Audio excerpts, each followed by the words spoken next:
विघ्नहर सहकारी साखर कारखान्याच्या पंचवार्षिक निवडणुकीमध्ये विघ्नहरचे अध्यक्ष सत्यशील शेरकर यांच्या नेतृत्वावर विश्वास व्यक्त करत उमेदवारी अर्ज दाखल केलेल्या उमेदवारांनी अर्ज मागे घेतले. पहा कोणी कोणी अर्ज दाखल केले होते आणि माघारी कोणी कोणी घेतले.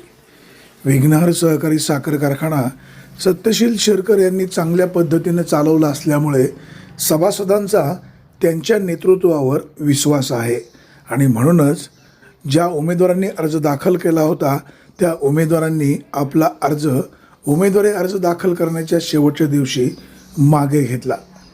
सत्यशील शेरकर व त्यांच्या संचालक मंडळाचा पारदर्शक कारभार ऊस उत्पादक सभासदांना मान्य असल्यामुळे उमेदवारी अर्ज दाखल केलेल्या उमेदवारांनी आपापले अर्ज मागे घेतले आहेत. Bureau report, Vighnahar times, Shiroli Budruk.